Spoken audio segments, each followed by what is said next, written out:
Hi everyone, this is Ritik and I welcome you to my channel Due Commerce. In today's session, we are going to cover another topic from income tax law wali unit for CVT PG MCOM entrance examination. And this particular topic is going to be a very easy one और इसको हम बहुत deep down नहीं पढ़ने वाले हैं. यहाँ से क्वेश्चन आने के चांसेस थोड़े कम होते हैं और इसी टाइप के क्वेश्चन बनेंगे जो मैं आज करवाने वाला हूँ, है ना. तो we are going to cover this topic not entirely but from the POV of your examination CVT PG commerce. PYQ आए हुए हैं इसमें से 2, तो उन दोनों PYQ को करवा के मैं ट्राई करूंगा इस टॉपिक को खत्म करने की. अगर आपने पिछले पार्ट्स नहीं देखे इनकम टैक्स के तो प्लेलिस्ट सेक्शन में जाना ड्यू कॉमर्स के, वहां पे आपको CVT PG MCOM syllabus coverage की प्लेलिस्ट मिलेगी और वहां पे ऑर्डर वाइज मैंने चीजें लगाई हुई है, तो प्लीज कवर देम डाउन. ठीक है, चलो शुरुआत करते हैं. और before going further please like the video and also subscribe to my channel because I need your support. Let's go, let's get started. तो हाउस प्रॉपर्टी आज हम करने वाले हैं from a very minimalistic point of view. ठीक है, देखो अभी आपको ये वाला जो बेसिकली एक PYQ है, बेसिक ही है, बहुत ज़्यादा बेसिक है और कोई भी कर सकता था इसको. जो नहीं भी आता है जिसको हाउस प्रॉपर्टी या इनकम टैक्स, वो भी कर देता कॉमन सेंस से. कैसे, देखो आपको यहाँ पे गिवन है expected rent, fair rent, standard rent, municipal rent. अब पढ़ते हैं इनके डेफिनेशंस के बारे में. The value as determined by the municipal authorities for levying municipal taxes on house property. तो ये कौन डिटरमाइन करता है? म्युनिसिपल अथॉरिटीज करते हैं. तो it is basically municipal rent ना. तो A का फोर्थ होगा और A का फोर्थ यहाँ पर है, यहाँ पर है. फर्स्ट और सेकंड हमारे वहां से हट जाएगा. The rent which a similar property can fetch in same और similar locality if it is let for a year. तो ये कॉमन रेंट है बेसिकली, या फिर सिमिलर टाइप ऑफ प्रॉपर्टी जो हमें फेच करके दे सकती है, तो ये वैसा वाला रेंट है. तो ये क्या कहला सकता है? ये फेयर रेंट कहला सकता है ना. अभी के लिए फेयर रेंट मान के चलते हैं. The rent which is fixed under the rent control act, it is the standard rent which is pre determined again, है ना, पहले से ही फिक्स कर रखा है, तो हम बोलेंगे स्टैंडर्ड रेंट है. तो C का तो थर्ड होगा ही होगा. C का थर्ड यहाँ पर है, फोर्थ हमारा आंसर आ जाएगा. तो बेसिकली मैं क्या करवा रहा हूँ आपको, ये अलग अलग रेंट की डेफिनेशंस करवा रहा हूँ. ये मेरा मोटिव था ये वाला PYQ करवाने का. हायर ऑफ म्युनिसिपल वैल्यू और फेयर रेंट, दो चीजें गिवन है अपने को, फेयर रेंट, म्युनिसिपल रेंट. इनका higher but limited to standard rent, यानी कि स्टैंडर्ड रेंट से ऊपर नहीं जा सकता है, लेकिन इन दोनों का हायर रहेगा. इन दोनों में से let's say fair rent is higher, वो 50,000 है, और स्टैंडर्ड रेंट हमारे पास गिवन है 46,000. तो हम क्या बोलेंगे? हम ये बोलेंगे, और म्युनिसिपल वैल्यू को लगा लो कि 40,000 है, तो हम ये बोलेंगे कि भाई इन दोनों में से सबसे हायर है फेयर रेंट 50,000, तो ये हमारा एक्सपेक्टेड रेंट होगा. लेकिन हमें ये भी देखना है कि स्टैंडर्ड रेंट के बराबर है या ज्यादा है या कम है, ये भी देखना पड़ेगा, because it is a constant here, a limited to standard rent है. तो स्टैंडर्ड रेंट हमें दे रखा है 46, तो हम क्या बोलेंगे कि हमारा एक्सपेक्टेड रेंट हुआ 46,000 ना कि 50,000, क्योंकि स्टैंडर्ड रेंट से ज्यादा नहीं हो सकता हमारा expected rent. That is the thing that we need to keep in mind. Easy है, इन सभी को हटाओ. तो अभी हमें बेसिक रेंटों के बारे में पता चलेगा कि क्या, कौन से वाला रेंट क्या कहलाता है. Done, this is the definition वाला थिंग जो हमने डन कर लिया है.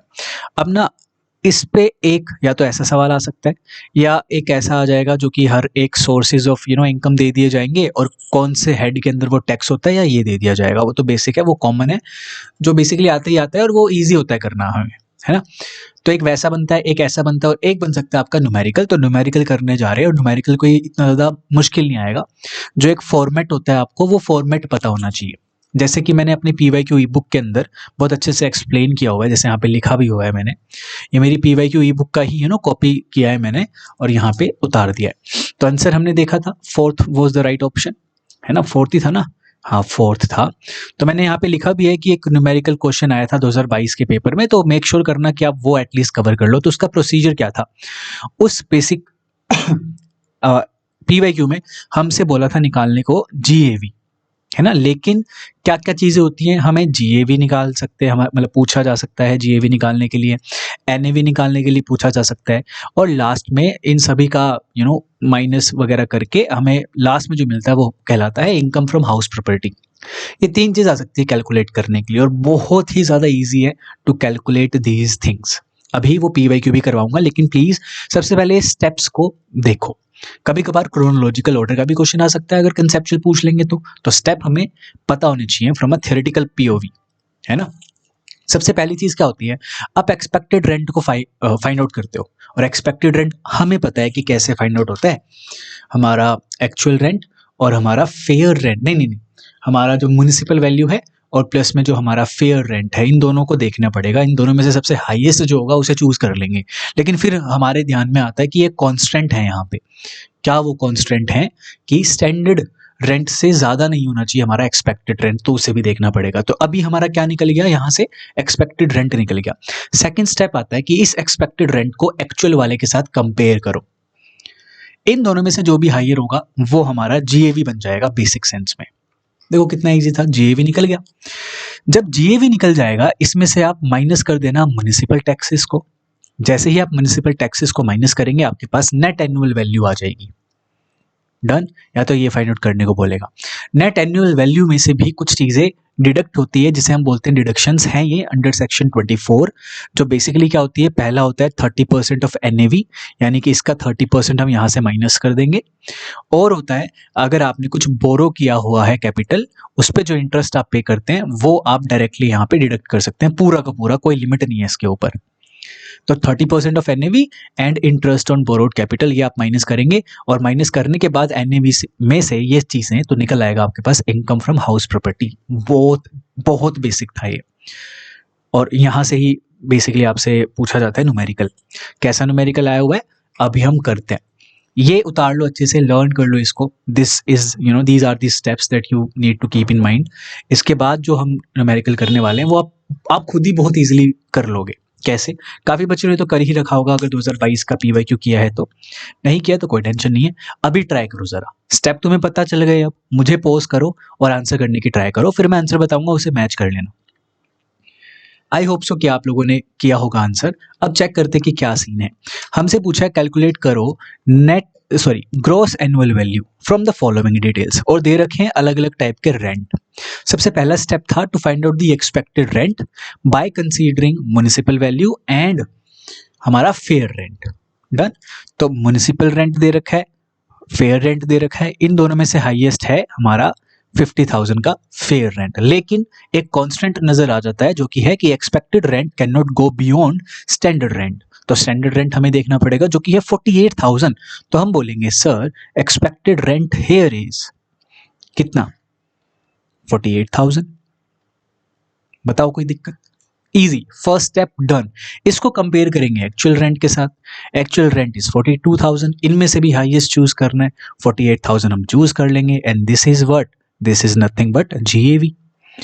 अगर म्युनिसिपल टैक्स दे रखे होते तो माइनस कर देते म्युनिसिपल टैक्स जीएवी में से, और निकल कर आ जाता एनएवी, नेट एनुअल वैल्यू। और उसके बाद भी अगर कुछ चीजें दे रखी होती जैसे कि डिडक्शंस वगैरह, वो भी माइनस कर देते तो इनकम फ्रॉम हाउस प्रॉपर्टी निकल कर आ जाता।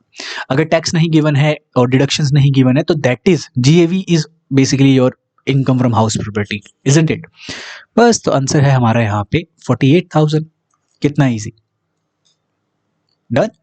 This was it from house property POV. मैं ज्यादा डीप डाउन नहीं जाना चाहता हूँ इसमें हाउस प्रॉपर्टी के अंदर, क्योंकि फिर ना काफी ज्यादा टाइम लगेगा, 1 घंटा लगेगा ऑलमोस्ट समझाने में, 40 मिनट तो लगेंगे ही लगेंगे मिनिमम। अभी हमारा जो पॉइंट है, जो पॉइंट ऑफ टाइम है, एग्जामिनेशन बहुत पास है, 10-12 दिन ही रह चुके हैं, तो इसके अंदर जितना ऐसे पढ़ पाओ वो बेटर रहेगा, इंस्टेड कि भाई तुम 1-1 घंटे के लेक्चर्स लगा रहे हो। मैं मानता हूँ 1-1 घंटे के लेक्चर्स तुम अभी भी लगा सकते हो, लेकिन सिर्फ उन्हीं टॉपिक के जो तुम्हारे हल्के फुल्के रहते हैं, और बाकी तुमने पूरा कवर कर लिया है। लेकिन जिस किसी ने पूरा कवर अच्छे से नहीं ही किया है, तो अब पढ़ के इतना कैसे वो गेन कर पाएगा, रिटेन कर पाएगा, है ना। तो you need to be smarter here. तो जितना मैं एफिशिएंटली प्रोवाइड करवा सकता हूँ कंटेंट, मैं प्रोवाइड करवाने की पूरी ट्राई कर रहा हूँ, and you guys need to support it. कैसे आप सपोर्ट कर सकते हैं? लाइक करके और कमेंट करके, बस that's what I really want from you as of now.